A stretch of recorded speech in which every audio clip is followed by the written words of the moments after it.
Cümleten selamun aleyküm hanımlar.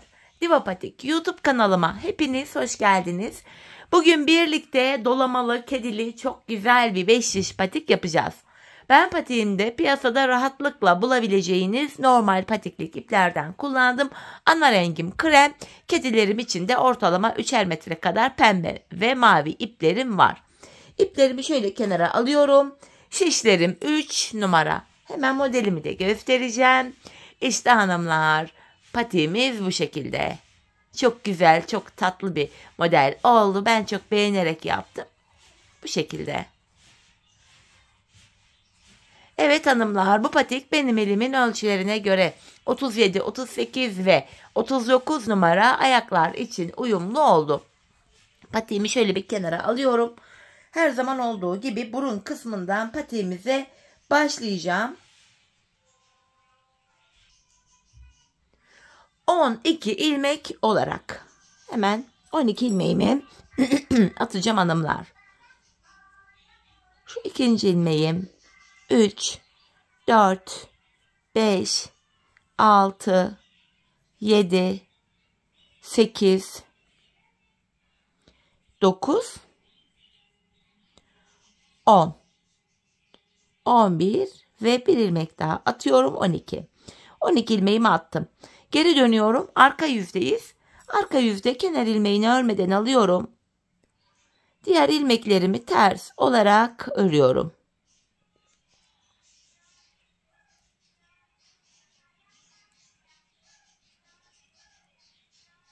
Sonuncu ilmeğimi de ters ördüm. Geri dönüyorum. Ön yüzdeyiz hanımlar. Bu aşamada artık 5 şişe geçiş yapacağız. Öncelikle kenar ilmeğini örmeden aldım. Şu ikinci ilmeğim 3, 4, 5, 6. İlk 6 ilmeğimi ilk şişimle ördüm. Kalan 6 ilmeğimi de ikinci şişimle örüyorum. Bu şekilde 12 ilmeğimi 6'şar 6'şar 2 şişime paylaştırdım. Şimdi hiç geri dönmeden ilk başladığımız yerlerden ilmekler çıkaracağız.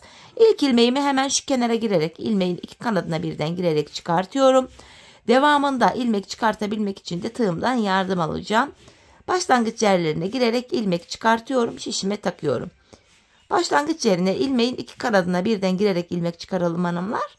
Patik burnumuz daha sağlam oluyor. Bu şekilde 5 ilmek oldu. Bir ilmek daha çıkartıyorum. 6. Şimdi bir 6 ilmek daha çıkaracağım. Onu da 4. şişime takacağım. Şu birinci ilmeğim. Şu ikinci ilmeğim. İkinci ilmeğim çıktı. Tekrar takayım. Şu ikinci ilmeğim.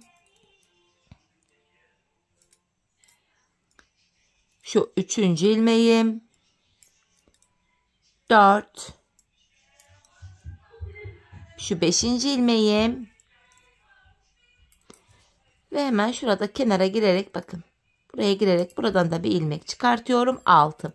4 şimdi de 6'şar ilmeğim oldu. Şimdi hanımlar bir sıra ilmeklerimi düz olarak öreceğim. 5 şiş patikte bir sıra dediğimiz olay şudur. 4 şişimizdeki ilmeklerimizi de örüp tamamlayınca bir sıra örmüş oluyoruz. İkinci şişime geldim. Yine buradaki ilmeklerimi de düz olarak öreceğim. 5 şiş patik dolana dolana örülüyor. Boşalan şişimiz ile sıradaki şişteki ilmekleri örüyoruz. Bu şekilde. Üçüncü şişime geldim. Yine buradaki ilmeklerimi de düz olarak örüyorum. Dördüncü ve sonuncu şişime geldim. Buradaki ilmeklerimi de yine düz öreceğim.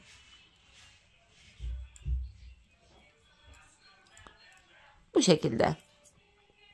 Şimdi hanımlar artırma zamanı. Patik burnumuza şöyle baktığımızda artırma işlemini sağ ve sol kenardan yapıyoruz. Orta kısımlardan artırma yapmıyoruz. İlk şişimdeyim. Kenarım başta. 2 ilmek örüyorum. 1, 2. Ardından ikinci ilmeğimin altındaki şu ilmeğimin kenarına girdim ve buradan aldığım ilmeğimi düz örüyorum. Kalan 4 ilmeğim düz örülüyor. Birinci şişimde artırmamı yaptım. 7 ilmeğim oldu. İkinci şişime geldim. Kenar sol tarafta. Son 2 ilmeğim kalana kadar öreceğim. Bakın sondan ikinci ilmeğimin altındaki şu ilmeğimin kenarına giriyorum ve buradan aldığım ilmeğimi düz ördüm. Kalan 2 ilmeğim düz örülüyor. Üçüncü şişimdeyim. Kenarımız başta. 2 ilmek örüyorum. Ardından ikinci ilmeğimin altındaki şu ilmeğimin kenarına giriyorum. Buradan aldığım ilmeği düz ördüm. Kalan ilmeklerim düz örülüyor. Burada da 7 ilmek oldu. Dördüncü ve sonuncu şişimdeyim. Baktığımızda kenar sol tarafta. Son 2 ilmeğim kalana kadar öreceğim. Yine sondan ikinci ilmeğimin altındaki şu ilmeğimin kenarına girdim ve buradan aldığım ilmeğimi de örüyorum. Kalan 2 ilmeğim düz örülüyor. 4 şişimizde de 7'şer ilmeğimiz oldu. Bir sıra artırma yaptık. Şimdi bir sıra 4 şişimdeki 7 ilmeğimi de düz olarak öreceğim. 5 şiş patik burnunda bir sıra artırma yaparken bir diğer sırada artırma yapmıyoruz. Sebebi şu. Her sıra artırma yaparsak şayet patik burnumuz bir anda açılma yapar ve hoş bir görüntü olmaz. İkinci şişimdeki 7 ilmeğimi de yine ördüm. 3 ve 4. şişimdeki ilmeklerimi de düz öreceğim.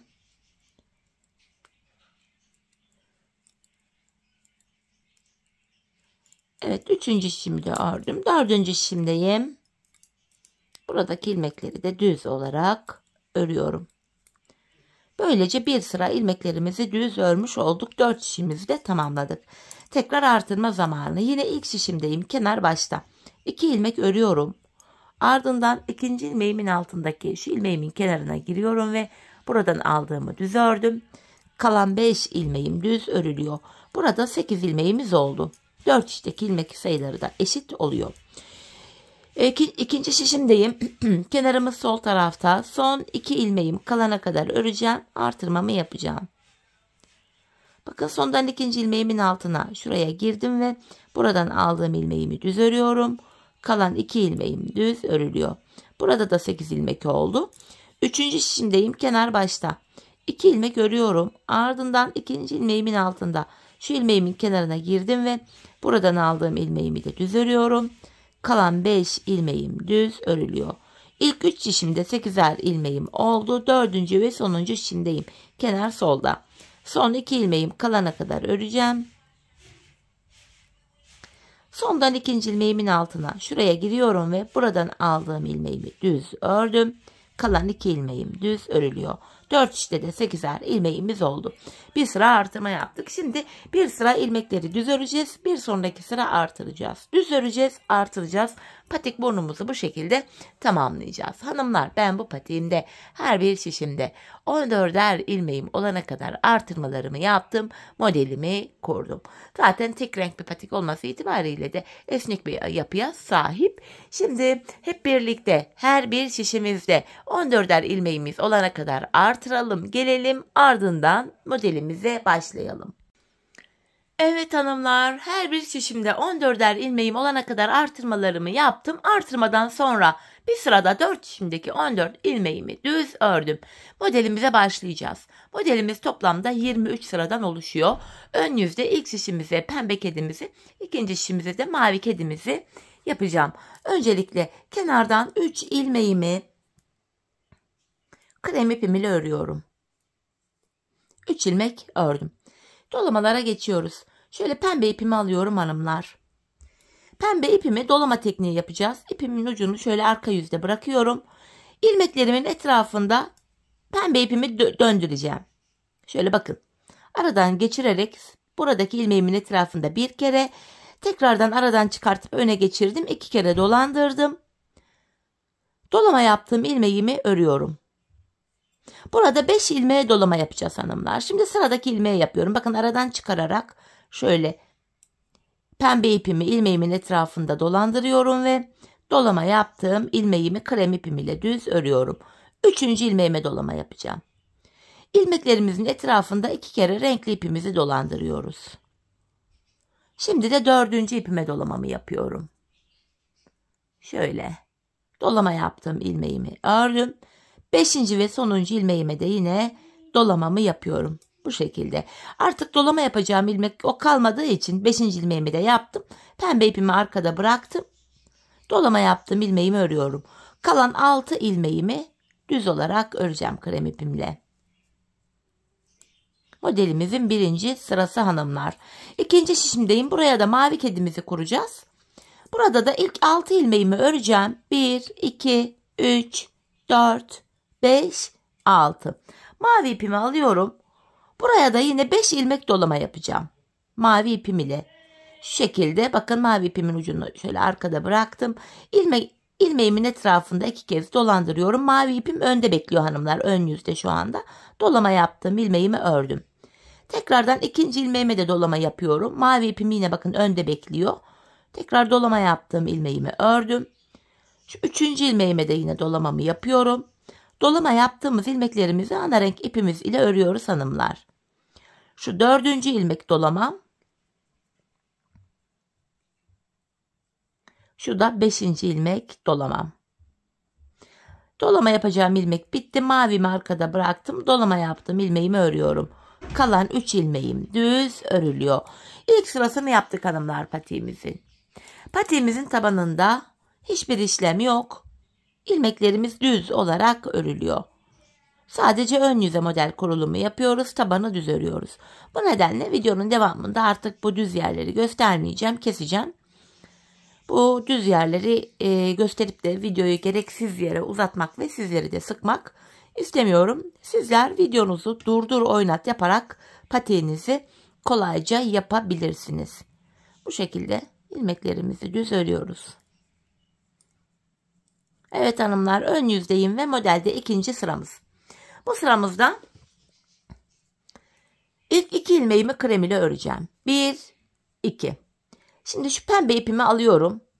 Şu arkada sıkarak getirmeyelim. Biraz esnek bırakarak getirelim. Şimdi de 7 ilmeğe dolama yapacağım. Bakın şu birinci ilmeğim. İlmeğimin etrafında yine pembemi dolandırdım. Şu ikinci ilmeğim. Şu üçüncü ilmeğim. Dolama yaptığımız ilmekleri hanımlar krem ipimizle örmeyi unutmayalım. Şu dördüncü ilmeğim. Şu 5. ilmeğim. Şu 6. ilmeğim. Ve yanına bir ilmek daha dolamamı yapıyorum. Bu da 7. ilmeğim. Artık dolama yapacağım ilmek kalmadı. Pembemi arkada bıraktım. Dolama yaptım. İlmeğimi ördüm. Kalan 5 ilmeğimi düz örüyorum. Pembe kedimizi yaptık. Şimdi ikinci şişimdeyim. Burada da ilk 5 ilmeğimi öreceğim. 1, 2, 3, 4, 5. Mavi ipim ile buraya da 7 ilmeğe dolama yapacağım. Şu birinci ilmeğim. Şu ikinci ilmeğim. Şu üçüncü ilmeğim. Dolama devam ederken mavi ip önde kalıyor. Şu dördüncü ilmeğim. Şu 5. Şu 6. Şu da 7. ve sonuncu ilmeğim. Şöyle maviyi aradan çıkarıp arkada bırakıyorum. Dolama yaptığım ilmeğimi ördüm. Kalan 2 ilmeğimi düz örüyorum. Bu şekilde. Şimdi hanımlar tabanımızı düz olarak örelim gelelim. Evet, tabanımızı ördüm. Ön yüzdeyiz. Modelde 3. sıramız hanımlar. Burada 2 ilmeğimi krem ile örüyorum. 1, 2. Tekrar şu pembe ipimi getiriyorum. Buraya 2 ilmeğe dolama yapacağım pembe ile. Şu birinci ilmeğim. İpim önde, pembe ipim. Şu da ikinci ilmeğim. Pembeyi aradan çıkarıp arkada bıraktım. Dolama yaptığım ilmeğimi ördüm. Yanına 2 ilmek krem öreceğim. 1, 2. Tekrar pembemi alıyorum. 3 ilmeğe daha pembe dolama yapıyorum. Şu birinci ilmeğim. Şu ikinci ilmeğim. Şu da 3. ilmeğim. Pembemi arkada bırakıyorum. Kalan dolama yaptığım ilmeğimi ördüm. Kalan 5 ilmeğimi düz örüyorum. İkinci şişime geldim. Burada da hanımlar ilk 5 ilmeğimi düz öreceğim. 1, 2, 3, 4, 5. Mavi ipimi alıyorum. 3 ilmeğe mavi dolama yapacağım. Şu birinci ilmeğim. Şu ikinci ilmeğim. Şu da 3. ilmeğim. Maviyi arkada bıraktım. Dolama yaptığım ilmeğimi örüyorum. Yanına 2 tane krem örüyorum. 1, 2. Tekrardan mavimi aldım. 2 ilmeğe daha dolamamı yapıyorum. Şu birinci dolamam. Şu da ikinci dolamam. Mavimi aradan çıkarıp arkada bıraktım. Dolama yaptığım ilmeğimi örüyorum. Kalan 2 ilmeğim düz örülüyor. Bu şekilde. Şimdi tabanımızı örelim gelelim. Evet hanımlar, yeniden ön yüzdeyiz ve modelimizde 4. sıradayız. 4. sıramızda da yapacağımız işlem şöyle. Öncelikle kenardan bir ilmek örüyorum. Bir ilmek. Bir kremden sonra tekrar şu pembemi getiriyorum, yaklaştırdım. Buraya 2 ilmek pembe dolama yapıyorum. Şu birinci ilmeğim. Şu da ikinci ilmeğim. Pembemi arkada bıraktım. Dolama yaptığım ilmeğimi örüyorum. Yanına 4 ilmek krem öreceğim şimdi. 1, 2, 3, 4. Tekrar pembe ipimi alıyorum. 2 ilmeğe daha pembe dolamamı yapıyorum. Şu birinci dolamam. Şu da 2. Pembemi arkada bıraktım. Dolama yaptığım ilmeğimi örüyorum. 5 ilmeğim düz örülüyor. Bu şekilde hanımlar, bu ilk kedimizi burada yapmış olduk. Şimdi ikinci şişimizdeki mavi kedimizi yapacağız. İkinci şişimde yine ilk 5 ilmeğimi mavi krem ipim ile örüyorum. 3, 4, 5. Sonra hemen şuraya mavi ipimi yaklaştırarak getirdim. 2 ilmeğe mavi dolama yapacağım. Şu birinci ilmeğim. Şu da ikinci ilmeğim. Maviyi arkada bıraktım. Dolama yaptığım ilmeğimi örüyorum. 4 tane krem örüyorum. 1, 2, 3, 4. Tekrar mavi ipimi aldım. 2 ilmeğe daha mavi dolamamı yapıyorum. Şu birinci dolamam. Şu da ikinci dolamam. Maviyi arkada bıraktım. Dolama yaptığım ilmeğimi örüyorum. Sonuncu ilmeğim düz örülüyor. Bu şekilde hanımlar. Şimdi patiğimizin tabanını düz olarak örelim ve gelelim. Evet hanımlar, ön yüzde ve modelimizde 5. sıradayız. 4. sırada yaptığımız işlemin aynısını yapacağız. Kenardan bir ilmek krem örüyorum. Tekrardan pembe ipimi şöyle yaklaştırdım. Buraya 2 ilmek dolama yapacağım pembe ile. Şu birinci ilmeğim. Şu da ikinci ilmeğim. Pembeyi arkada bırakıyorum yine. Dolama yaptığım ilmeğimi ördüm.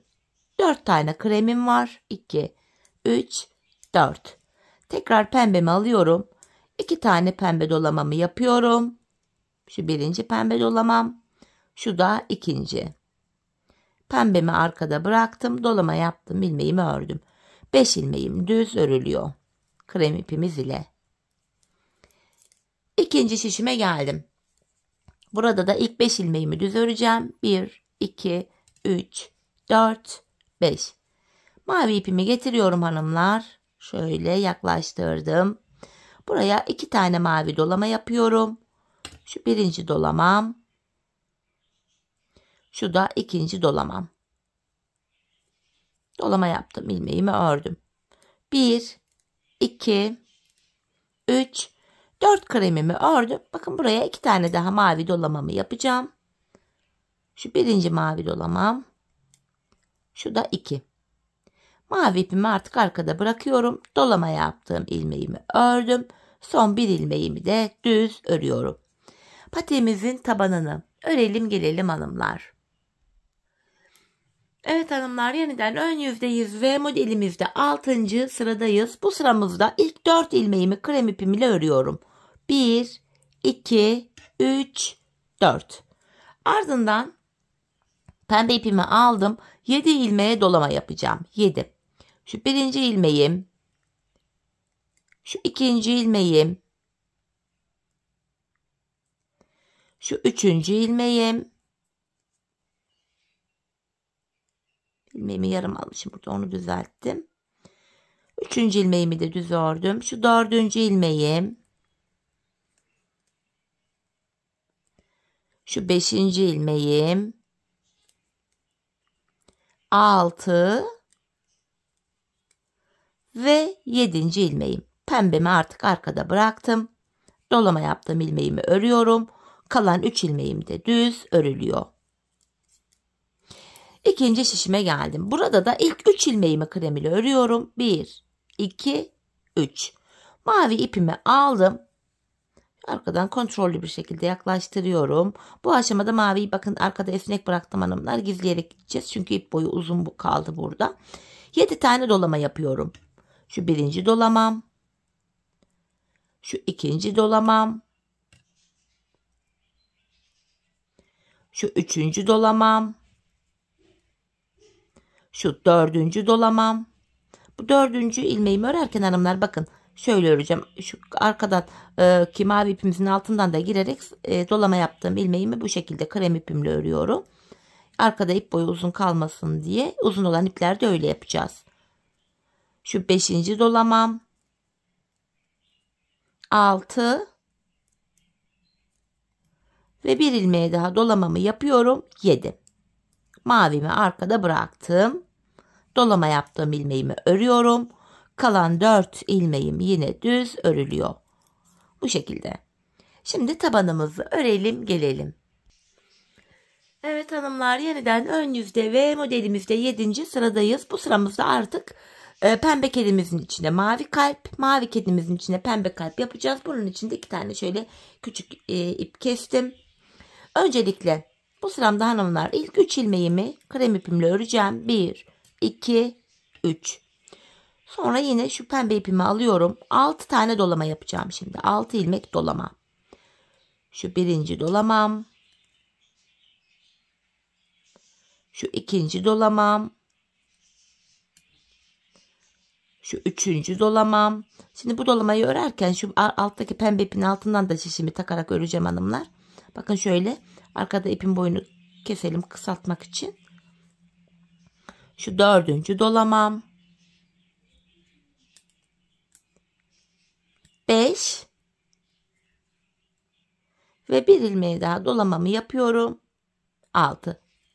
Pembemi arkada bıraktım. Dolama yaptım. İlmeğimi ördüm. Şimdi buraya mavi ipimi ekleyeceğim hanımlar. Bir ilmeğe dolama yapacağım. Şöyle mavi ipimin ucunu. Kalbimizi yapıyoruz yani. Bir tane dolama yapıyorum. İlmeğimin etrafında 2 kez dolandırıp mavimi arkada bıraktım. Dolama yaptığım ilmeğimi örüyorum. Yanına 2 tane daha. Şöyle ucu arkada bırakalım. Yanına 2 tane daha pembe ile dolamamı yapacağım. Bir maviden sonra 2 tane pembe. Şu birinci pembe dolamam. Şu da ikinci pembe dolamam. Pembemi arkada bırakıyorum. Dolama yaptım, ilmeğimi ördüm. Kalan 2 ilmeğimi düz örüyorum. Bu şekilde. Şöyle düzeltelim. Şu iplerimizi hanımlar arkaya düğümleyip gizleyebiliriz. Bu ipuçlarının dolamalarda kullandığımız iplerin uçlarını. İkinci şişimdeyim. Burada da mavi kedimizi yapacağız. 2 ilmek krem örüyorum. 1, 2. Mavi ipimi yaklaştıracağım. Buraya kenara 2 tane mavi örüyorum. Mavi dolama yapıyorum daha doğrusu. Şu birinci dolamam. Şu da ikinci dolamam. Mavimi arkada bıraktım. Dolama yaptım. İlmeğimi örüyorum. Şimdi buraya da pembe ipimi ekleyeceğim. Pembe kalbimiz için. Bir tane pembe dolama yapacağım. Şu birinci pembem. Sadece bir tane yaptık. Pembemi arkada bıraktım. Dolama yaptım. İlmeğimi ördüm. Tekrar mavimi alıyorum. 6 tane dolama yapacağım mavi ile. Şu 1. Şu 2. Şu üçüncü dolamam. 4. Şu 5. ve bir ilmeği daha dolamamı yapıyorum. 6. Mavimi arkada bıraktım. Dolama yaptığım ilmeğimi ördüm. Kalan 3 ilmeğimi örüyorum. Şimdi tabanımızı örelim gelelim hanımlar. Evet, yeniden ön yüzdeyiz ve modelimizde 8. sıradayız. Bu sıramızda ilk 2 ilmeğimi krem ile ördüm. Yine şu pembe ipimi kontrollü bir şekilde getireceğim hanımlar. Yaklaştıracağım. Buraya 6 ilmek pembe dolamamı yapacağım. 6 ilmek. Bakın pembeyi arkada gevşek bıraktım. Esnek bıraktım ipimi. Şu birinci dolamam. Şu ikinci dolamam. Şu üçüncü. Şu dördüncü.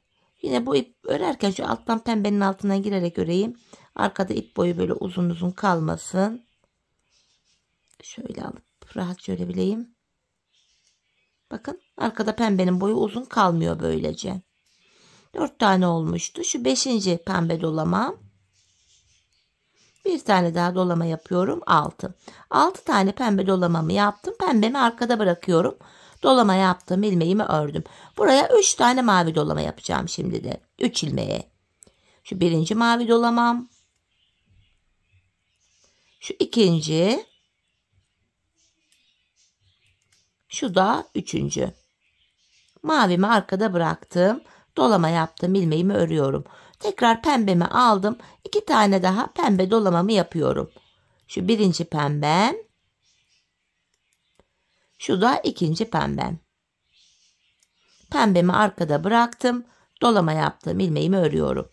Son bir ilmeğim düz örülüyor. Böylece hanımlar ilk kedimizi yapmış olduk. Şimdi ikinci şişimde ikinci kedimi yapacağım. Buraya da bir ilmek krem ördükten sonra hemen şurada mavi ipimi getiriyorum. Buraya kenara 2 tane mavi dolamamı yapacağım. Yine maviyi arkada biraz esnek bıraktım.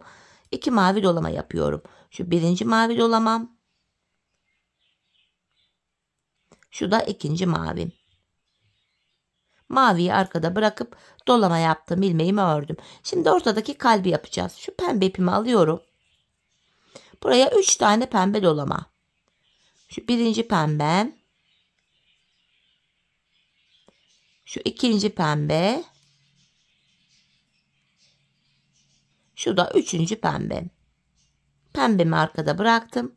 Dolama yaptım. İlmeğimi ördüm. Tekrar mavimi alıyorum. 6 tane daha mavi dolama yapacağım. 1 2 3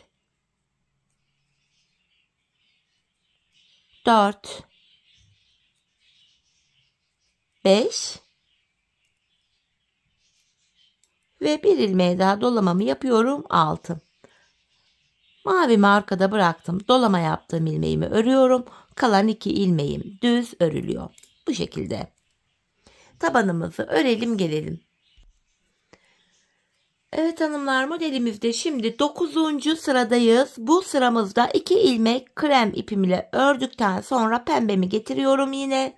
Bu defa 5 tane dolama yapacağım. Şöyle arkada esnek bir şekilde bıraktım pembemi. 5 ilmeğe dolama yapıyorum. 1 şu 2. dolamam. Şu 3. dolamam.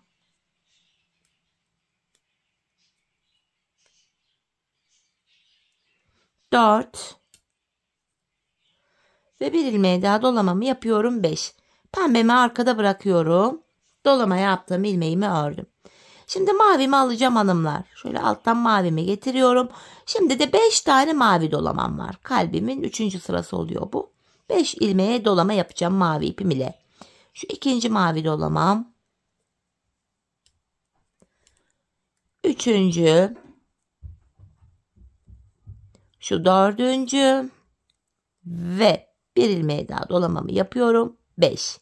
Mavimi arkada bıraktım. Dolama yaptım. İlmeğimi ördüm. Buraya hemen yanına bir tane de pembe dolamamı yapıyorum. Pembemi arkada bıraktım. Dolama yaptığım ilmeğimi ördüm. Son bir ilmeğimi yine krem ipimle örüyorum. Şimdi diğer kedimizi yapacağız hanımlar. İkinci şişimdeyim. Burada da bir ilmek krem ördükten sonra hemen mavi ipimi yaklaştırıyorum. Bir tane mavi dolama yapacağım şimdi buraya. Şöyle bir ilmeğe dolamamı yaptım. Maviyi arkada bıraktım. Dolama yaptım. İlmeğimi örüyorum. Şimdi pembemi getiriyorum. Burada 5 ilmeğe de pembe dolama yapacağım. Şu 1. pembem. 2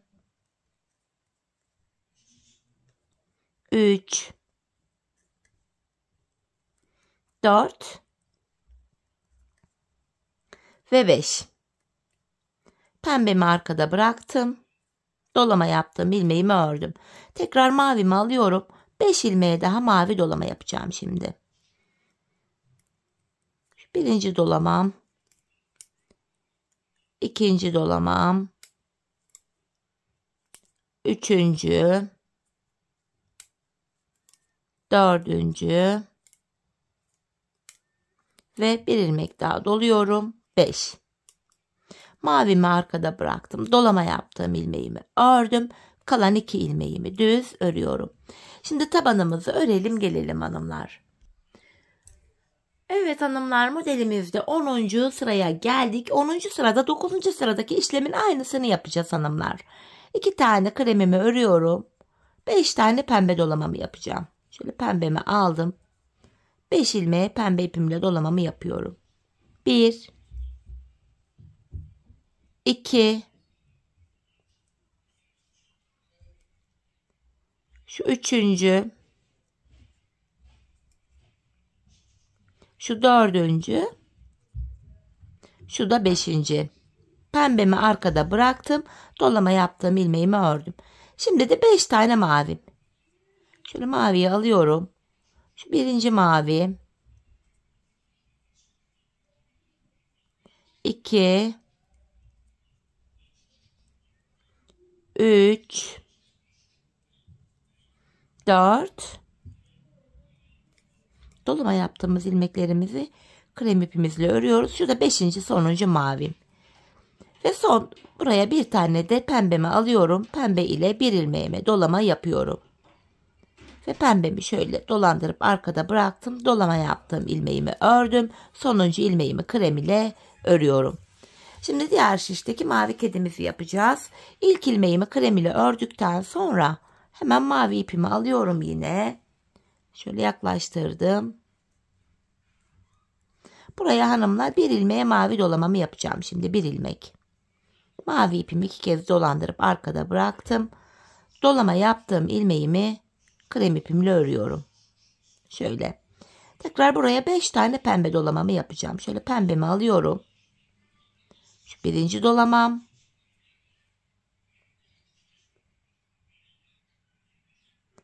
İlmeğimi yarım aldım. Şu ikinci dolamam. 3 4 ve bir ilmek daha doluyorum. 5. Yine pembeyi arkada bırakıp dolama yaptığım ilmeğimi ördüm. Tekrar mavimi alıyorum. 5 tane daha mavi dolama yapıyorum buraya. 5 ilmek. Birinci ilmeğim. 2 3 4 işte 5.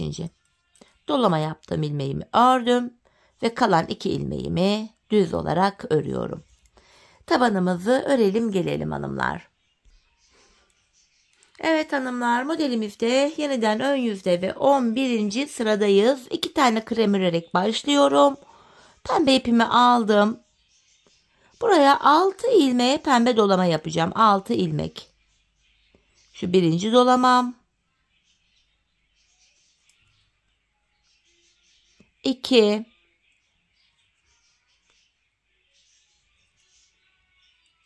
3 4 5 ve bir ilmeğe daha dolama yapıyorum. 6. Pembemi arkada bıraktım. Dolama yaptığım ilmeğimi krem ipimle örüyorum. Ardından buraya bir tane mavi dolama yapacağım. Kalbimizin de son sırası oluyor hanımlar bu. Bir tane mavi dolamamı yaptım. Maviyi arkada bırakıp dolama yaptığım ilmeğimi örüyorum.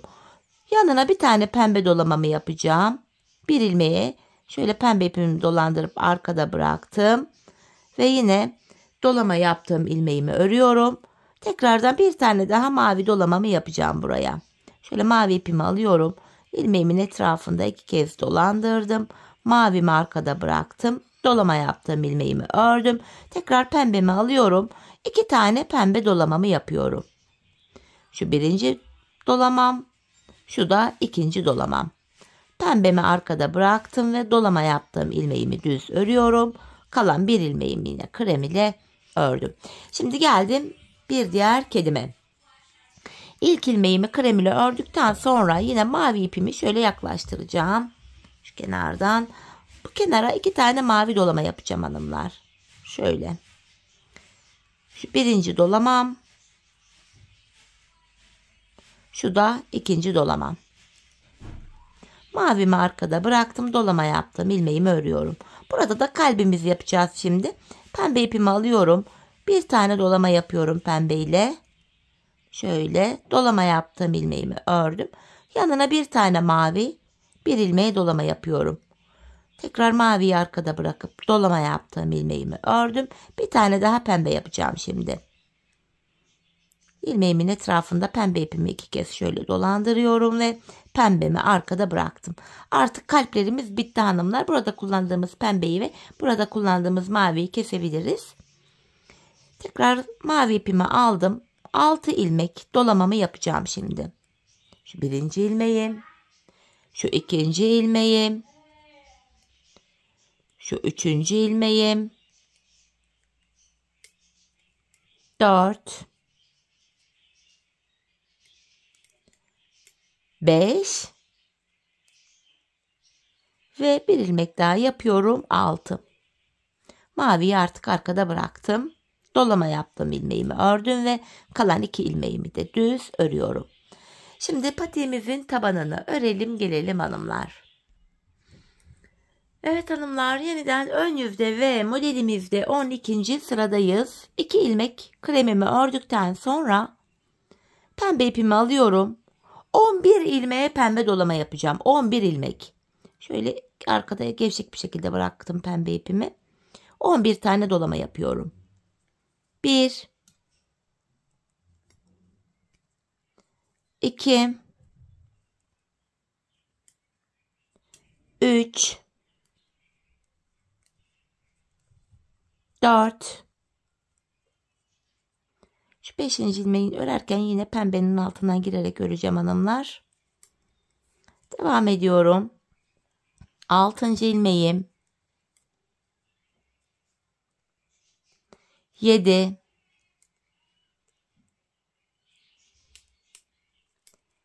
8, 9, 10 ve bir ilmek daha yapacağım, 11. Pembemi arkada bıraktım. Dolama yaptığım ilmeğimi örüyorum. Son bir ilmeğimi düz ördüm. Şimdi hanımlar mavi kedimizi yapacağız. Mavi kedimizi de şu şekilde ikinci şişimdeyim. İlk ilmeğimi krem ile ördükten sonra şöyle mavi ipimi yaklaştırıyorum. Yine arkada bol bir şekilde. Buraya da 11 tane mavi ipim ile dolamamı yapacağım. 11 ilmek. Şu birinci ilmeğim, ikinci ilmeğim, 3, 4, şu 5. ilmeğim, şu 6. ilmeğim. Yine bunu örerken hanımlar şöyle mavinin altından girerek öreyim. Şöyle arkada ipin boyunu kısaltmış olalım. 6 oldu. Devam ediyorum. 7, 8, 9, 10. Ve son kez bir tane daha dolama yapacağım, 11. Mavimi arkada bırakıyorum ve dolama yaptığım ilmeğimi ördüm. Son 2 ilmeğimi düz örüyorum. Tabanımızı örüp gelelim. Evet hanımlar, ön yüzde modelde 13. sıradayız. 13. sıramızda ilk 3 ilmeğimi krem ile örüyorum. 1, 2, 3. Tekrar pembe ipimi şöyle burada yaklaştırıyorum. Bu defa 9 ilmek dolama yapacağım. 9 ilmek dolama. Şu birinci dolamam. Şu ikinci dolamam. Üçüncü dolamam. Dördüncü dolamam. Şu 5. dolamam. Bunu örerken yine alttaki pembenin altından girerek öreyim ki arkada pembe ipimiz uzun kalmasın. Devam ediyorum. 5 tane yapmıştık. 6. dolamam. 7, 8 ve 9. Pembemi arkada bırakıyorum. Dolama yaptığım ilmeğimi ördüm. Kalan 2 ilmeğimi düz örüyorum. İkinci şişimdeyim. Burada da 2 tane krem ördükten sonra 1, 2, 9 tane mavi dolamamızı yapacağız hanımlar. Şöyle mavi ipimi yine yaklaştırıyorum. 9 ilmeğe mavi dolama. Şu birinci dolamam. İkinci.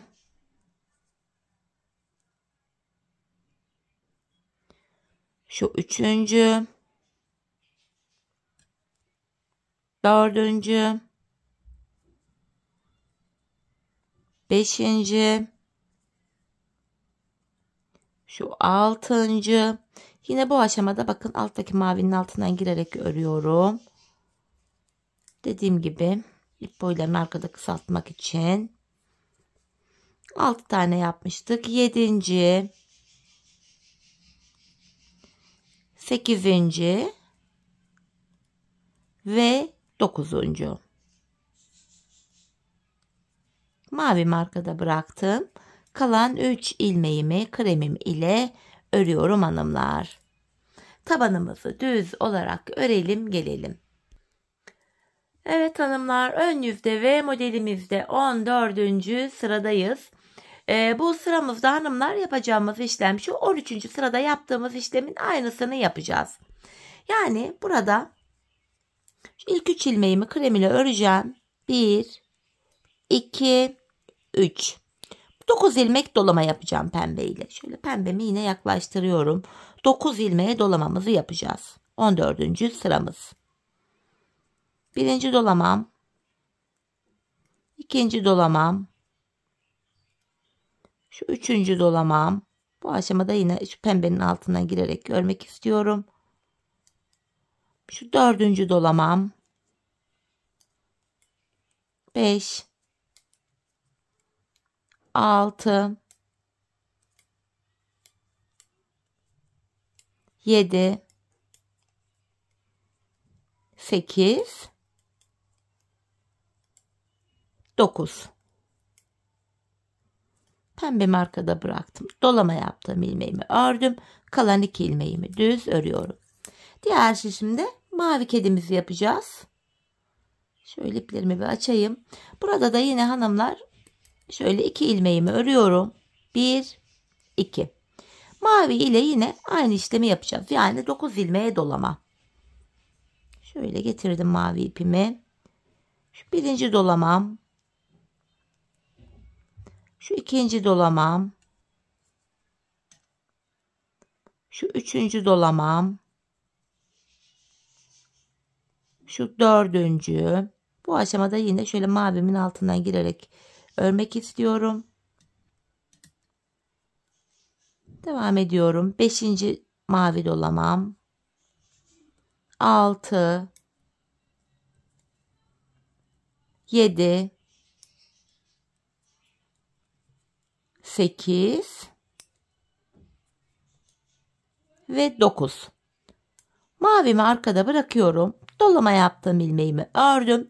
Kalan 3 ilmeğim düz örülüyor. Bu şekilde tabanımızı örüp gelelim. Evet hanımlar, modelimizde şimdi 15. sıradayız. Bu sıramızda ilk 4 ilmeğimi krem ile örüyorum. 2, 3, 4. Şöyle pembe ipimi aldım. Bu defa 7 tane dolama yapacağım. 7 ilmek dolama. Şu 1, 2, 3, 4. Yine şu pembenin altından girerek örmek istiyorum. Şu 5. 6. ve 7. dolamam. Pembeyi arkada bıraktım. Dolama yaptığım ilmeğimi ördüm. 3 ilmek kremimi örüyorum.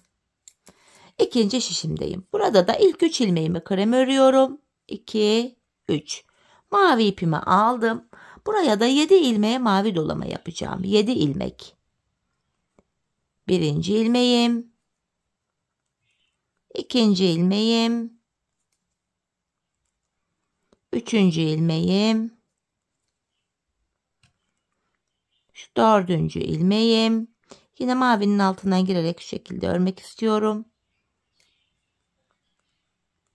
Devam ediyorum. Şu 5. ilmeğim. 6 ve bir ilmeğe daha dolamamı yapıyorum. 7. Mavimi arkada bıraktım. Dolama yaptığım ilmeğimi ördüm. Kalan 4 ilmeğim düz örülüyor. Bu şekilde hanımlar. Tabanımızı örüp gelelim. Evet hanımlar, yeniden ön yüzde ve 16. sıradayız. Bu sırada 15. sıradaki işlemin aynısını yapacağız. 4 tane krem örüyorum. 2, 3, 4. Pembe ipimi aldım. 7 ilmek dolama yapacağım buraya. Pembe ile 7 dolama. 1, 2, 3, 4, şu 5. 6 ve bir ilmek daha dolamamı yapıyorum. 7. Pembemi arkada bıraktım. Dolama yaptığım ilmeğimi ördüm. Son 3 ilmeğimi düz örüyorum.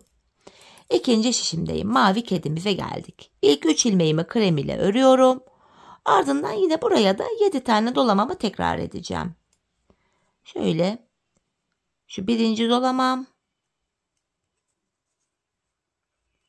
2. 3, 4, 5, 6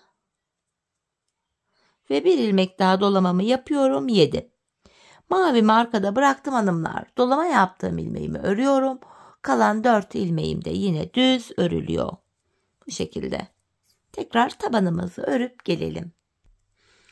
Evet hanımlar, yeniden ön yüzde ve modelde 17. sıradayız. Bu sıramızda ilk 5 ilmeğimi krem örüyorum. 2, 3, 4, 5.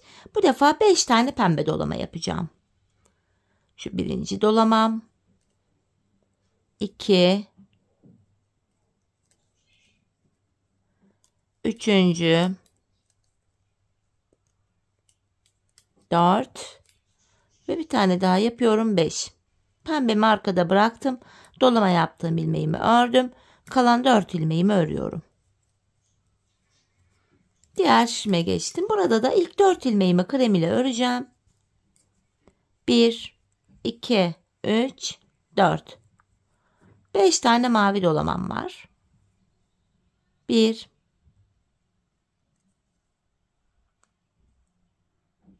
2, 3, 4 ve 5. Maviyi arkada bıraktım. Dolama yaptığım ilmeğimi ördüm. 5 ilmeğim düz örülüyor. Bu şekilde. Tabanımızı örüp gelelim. Evet hanımlar, ön yüzde ve 18. sıradayız şimdi. Bu sırada 4 tane krem örüyorum. 1, 2, 3, 4. Tekrar pembemi aldım. 7 tane pembe dolama yapacağım. 7 ilmek. Şu 1. ilmeğim. 2, 3, 4, 5. Şu 6. ve bir ilmek daha dolamamı yapıyorum. Pembemi arkada bıraktım. 7. Dolama yaptığım ilmeğimi ördüm. Kalan 3 ilmeğimi de örüyorum.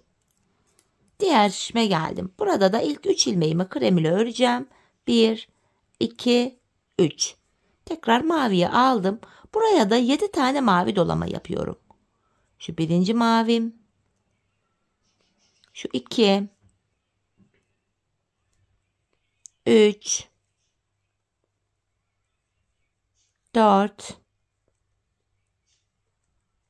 5, 6 ve 7.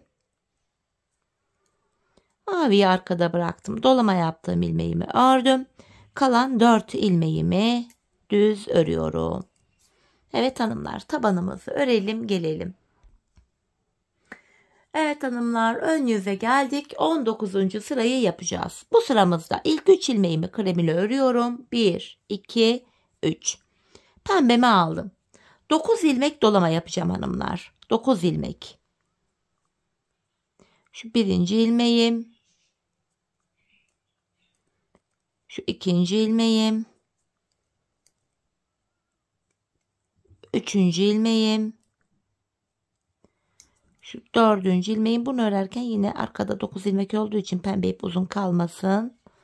Devam ediyorum. Beşinci ilmeğim. 6, 7, 8 ve bir tane daha yapıyorum 9. Pembeyi arkada bıraktım. Dolama yaptım. İlmeğimi ördüm. Kalan 2 ilmeğimi düz örüyorum. Diğer şişime geldim hanımlar. Burada da 2 ilmek öreceğim. 1, 2. Ardından mavimi yaklaştırıyorum yine. 9 ilmeğe burada da dolamamı yapıyorum. Şu birinci ilmeğim. 2, 3, 4. Hemen bu aşamada yine şu arkadaki mavi ipi de şöyle altından girerek öreceğim. Şu 5. 6. 7, 8, 9. Dolama yaptığım ilmeğimi ördüm. Kalan 3 ilmeğimi de düz örüyorum.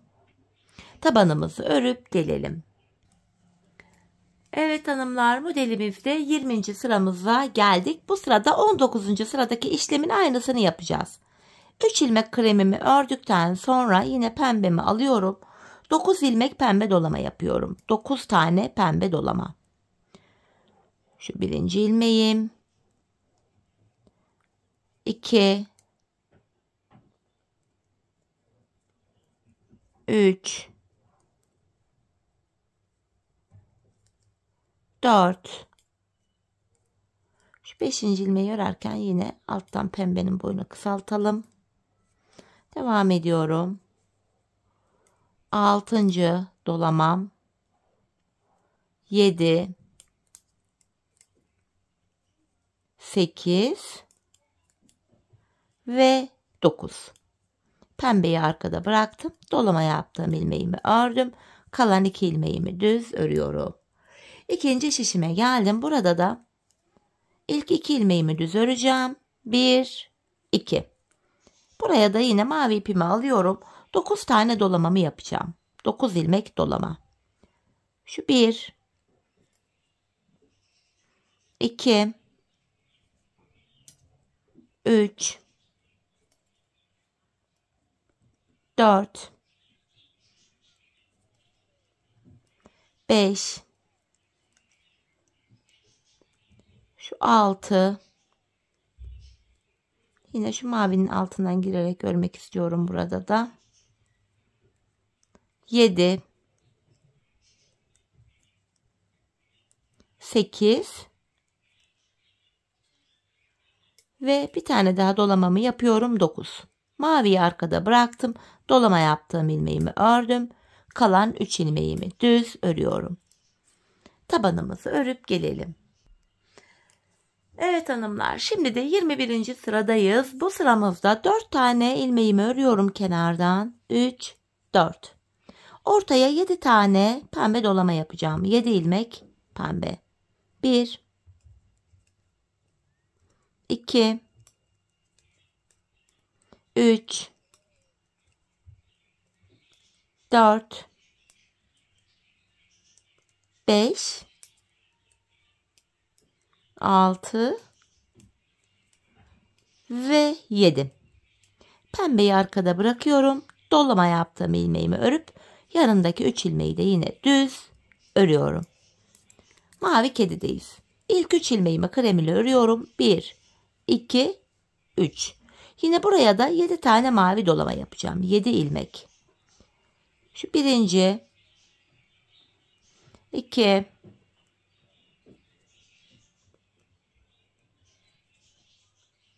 3,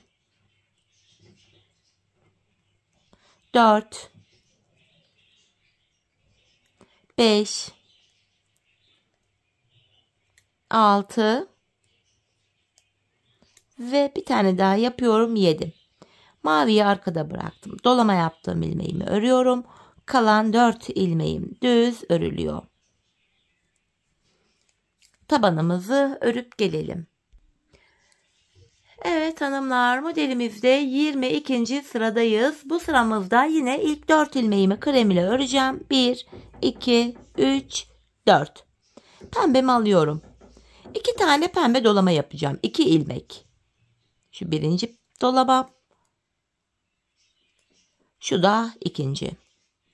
Pembeyi arkada bıraktım. İlmeğimi örüyorum. Araya 3 ilmek öreceğim. 1, 2, 3. Tekrar 2 tane daha pembe dolama yapıyorum. 1 ve 2. Pembeyi arkada bıraktım. Dolama yaptığım ilmeğimi örüyorum. Kalan 3 ilmeğim yine düz örülüyor. Mavi kediye geldim. Burada da ilk 3 ilmeğimi krem ile örüyorum. Ardından yine mavimi aldım. 2 ilmek mavi dolamamı yapacağım şimdi. Şu birinci dolamam. Şu da ikinci. Maviyi arkada bıraktım. İlmeğimi örüyorum. Araya 1, 2, 3 ilmek ördükten sonra tekrardan 2 tane daha mavi dolamamı yapıyorum. Dolama yaptığım ilmeğimi ördüm. Kalan 4 ilmeğim düz örülüyor. Tabanımızı örüp gelelim. Evet hanımlar, modelde ön yüzdeyiz ve kedimizin 23. sonuncu sırasına geldik. Bu sıramızda ilk 4 ilmeğimi örüyorum. 1, 2, 3, 4. Pembe ipimi şöyle yaklaştırıyorum. Buraya bir tane dolamamı yapıyorum. Dolama yaptığım ilmeğimi ördüm. 5 ilmek öreceğim. 2, 3, 4, 5 ve bir tane daha pembe dolamamı yapıyorum. Pembeyi arkada bıraktım. Dolama yaptığım ilmeğimi ördüm. Kalan 3 ilmeğimi normal krem ipimle düz örüyorum. Diğer mavi kedimize geldik. Burada da 1, 2, 3 ilmeğimi ördükten sonra bir tane mavi dolama yapacağım. 1 ilmek. İlmeğimin etrafında 2 kez dolandırıp arkada bıraktım. İlmeği örüyorum. Arada 5 ilmek var. 1, 2, 3, 4, 5 ve bir tane daha mavi ile dolamamı yapıyorum. İpi arkada bıraktım. Dolama yaptığım ilmeğimi ördüm. Kalan 4 ilmeğimi düz örüyorum. Bu aşamada artık mavi ve pembe ipleri kesebiliriz. Arkaya düğümleyip ipuçlarını da gizleyelim hanımlar. Tabanı örüp gelelim. Evet hanımlar, kedimizi tamamladık. Modelimiz bitti. Şimdi ilmeklerimizi artık normal krem ipimiz ile düz olarak öreceğiz. İlk şişimdeki ilmeklerimi örüyorum. Düz örgü uygulaması yapacağız. Bu şekilde ilk şişimi ördüm. Şimdi hanımlar 4 şişimizdeki ilmeklerimizi de 3 sıra boyunca, yani 4 şişimizi bir kere dolanacağız. Bir daha ve bir daha 3 kere dolanıp öreceğiz. 3 sıra düz örelim gelelim. Evet hanımlar, ilmeklerimi 3 sıra düz ördüm ve geldim. Şimdi bilek ayrımını yapacağız. İlk şişimdeyim. Son bir ilmeğim kalana kadar ilmeklerimi öreceğim hanımlar. Son bir ilmek kalana kadar, yani 14 ilmeğim vardı. 13'ünü örüyorum.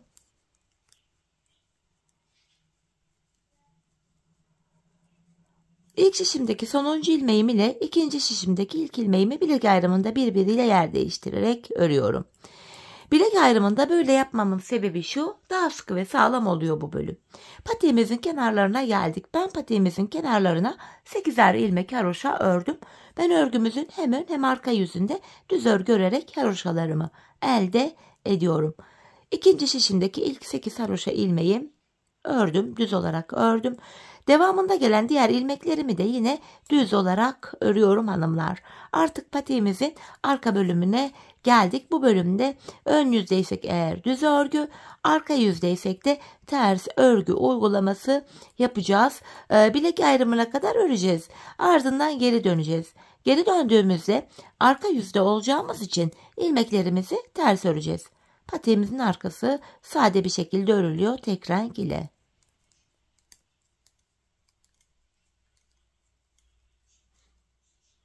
Son şişime geldim. Yine buradaki ilmeklerimi de düz olarak örüyorum. Bakın son 8 ilmeğim haroşa. Haroşalarımı yine düz örmeye devam ediyorum. Bilek ayrımı yaptığımız yere geldik hanımlar. Şimdi geri döneceğim. Yapacağımız işlem bu. Bilek ayrımına kadar öreceğiz, geri döneceğiz, öreceğiz, geri döneceğiz. Ben sonuncu ilmeklerimi ördüğüm için ilk ilmeği örmeden alıyorum. Kenar ilmeğimle birlikte toplam 8 ilmek haroşamı düz öreceğim. 5, 6, 7, 8. Bakın ön yüzde bir diş haroşa oluştu. Diğer ilmeklerimi de şu anda arka yüzde olduğum için ters olarak örüyorum. Diğer şişime geçtim. Yine ilmeklerimi ters örmeye burada da devam edeceğim. Patiğimizin arka bölümünde yapacağımız işlem hep bir topu bu kadar hanımlar. Bilek ayrımına kadar öreceğiz, geri döneceğiz, öreceğiz, geri döneceğiz. Ön yüzdeysek eğer düz örgü, arka yüzdeysek de ters örgü uygulaması yapacağız. Sadece kenarlardaki 8'er ilmek haroşamızı haroşa olarak örmemiz gerekiyor. Bu şekilde son şişime geldim. Yine buradaki ilmeklerimi de ters öreceğim. Sadece kenardaki son 8 haroşa ilmeğimi düz öreceğim. Bakın son 8 ilmeğim kaldı kenarda. Haroşalarımı düz olarak örüyorum. Yine bilek ayrımına geldik hanımlar. Tekrardan geri döneceğiz. Yapacağımız işlem bundan ibaret. 8 haroşa ilmeğimizi öreceğiz. Ön yüzde olduğumuz için diğer ilmeklerimizi de düz olarak örmeye devam edeceğiz. Bu şekilde. Şimdi baktığımızda şu kenarlarımızda birer diş haroşamız oluştu bile. Hanımlar ben bu patiğimin kenarına buraya 16 diş haroşa ördüm. Benim ölçüme göre tam oldu. Bu aşamada sizler patiğinizi örerken ayağınıza bir giyin, ölçün. Topuğunuzun kenarına gelene kadar arka bölümü örmeniz gerekiyor. Bu şekilde ölçü alarak yaparsanız patik ayağınıza tam olur. Şimdi hep birlikte ölçülerimize göre patiğimizin arka bölümünü örelim. Gelelim hanımlar. Ardından birlikte topuğumuzu keselim. Evet hanımlar, patiğimin arka bölümünü ördüm geldim. Bu aşamada bilek ayrımından sonra şu bölüm genişlediği için ilmekler tek şişte toplanacak duruma geldi. Şöyle dümdüz duruyor. Bu aşamada topuk kesiminde bana kolaylık sağlasın diye sol tarafa 24 ilmek ayırdım. Kalan ilmekleri sağ şişime taktım. Topuğumuzu örmeye başlayacağız. Bu bölümde kenardaki 8 ilmek haroşamız yine haroşa olarak örülüyor. Model bütünlüğü sağlansın diye. 8 haroşamı ördüm. İlmeklerimi ön yüzdeyim düz olarak ve sayarak örmeye devam edeceğim. 8 haroşamı örmüştüm. 9, 10, 11, 12, 13, 14, 15, 16, 17, 18, 19, 20, 21, 22, 23 ilmek ördüm. 24. ilmekte öndeki 2 ilmeği keserek örüyorum. Zaten buraya da 24 ilmek ayırmıştık. Burada da 24. ilmekte kesimi yaptık. Topuğumuz için ortada 7 ilmek kaldı. Bu 7 ilmek her seferinde birer birer kesilecek, eksilecek, bitecek ve böylece topuğumuz oluşacak. Şimdi yapacağımız işlem şu. Kesimden sonra geri dönüyoruz. Arka yüzdeyim hanımlar. İlk ilmeği örmeden alıyorum. Arka yüzde olduğum için ilmeklerimi ters olarak öreceğim. Sadece kenardaki son 8 ilmeğimi haroşa olduğu için düz öreceğim. Bu şekilde son 8 ilmeğime geldim. Haroşalarımı düz olarak örüyorum. Tekrar ön yüzdeyiz hanımlar. Bir önceki sırada yaptığımız işlemin aynısını yapacağız. Yani ilk 23 ilmeğimizi öreceğiz. 24. de kesimi yapacağız. 8 haroşamı ördüm. Sayarak gidiyorum. 9, 10, 11, 12, 13, 14, 15, 16, 17, 18, 19, 20, 21, 22, 23. 24. ilmekte yine öndeki ikisini keserek ördüm. İkinci kesimi yaptık. Bir önceki sırada burada 7 ilmek vardı. Şimdi baktığımızda 6 ilmek kaldı. Hanımlar, kesim yaptık. Geri döneceğiz. Arka yüzde ilmekleri öreceğiz. Ön yüzde yine 23 örüp 24. de kesimi yapacağız. Biz bu kesim işlemine aradaki 6 ilmek bitene kadar devam edeceğiz. Şimdi hep birlikte bu 6 ilmek bitene kadar patiğimizin topuğunu sizlere anlattığım gibi örelim gelelim. Evet hanımlar, patiğimin topuğunu ördüm geldim. İlk başta sol tarafa 24 ayırmıştık. Kesimlerden sonra sağ şişimde de 24 ilmeğim kaldı. Şimdi patiğimizin üst tarafı içeride, ters tarafı da dışarıda olacak şekilde ikiye katladım. Tığ ile kolay kesim yapabildiğim için tığımı aldım hanımlar. İlk kesimim şöyle. Benden taraftaki şişten bir ilmek, ikinciden de bir ilmek alıyorum. İkisini topladım. Diğer kesimlerim de şöyle oluyor. Benden taraftaki şişten bir ilmek, ikinci şişten de bir ilmek aldım. İkinci ilmeğimi ilkinin içinden geçirip tığımdaki ilmeklerimi topluyorum. Benden taraftaki şişten bir ilmek, ikinciden de bir ilmek aldım. İkinci ilmeği ilkinin içinden geçirip tığımdaki ilmeklerimi topluyorum. Karşılıklı olarak şişlerimizden birer tane ilmek alıyoruz ve ikinci şişten aldığımız ilmeği ilk şişten aldığımız ilmeğin içinden geçiriyoruz. Tığımızdaki ilmekleri topluyoruz. Her iki şişteki ilmek sayıları da birbirine eşit olduğu için kesim sonunda ilmekler aynı anda bitecek ve her iki patiğimizin topuğu da aynı yöne, aynı şekilde kesilecek hanımlar. Bu şekil. Kalan ilmekleri de keselim gelelim. Evet hanımlar, ilmeklerimi kestim. Son birer ilmeğim kaldı. Önce benden taraftaki, sonra da ikinci şişimdeki ilmeğimi tığıma alıyorum. Tığımdaki 3 ilmeğin 3'ünü birden topladım. Buraya 2 tane sıkı bir zincir çekip ipimi kesiyorum. Patiğimizi bitirdik hanımlar. İpimizin ucunu gizleyelim. Topuğumuza bakalım. Patiğimize genel olarak göz atalım sonra. Şöyle arkaya düğümleyerek, ilmek aralarından geçirerek ipimizin ucunu gizliyorum.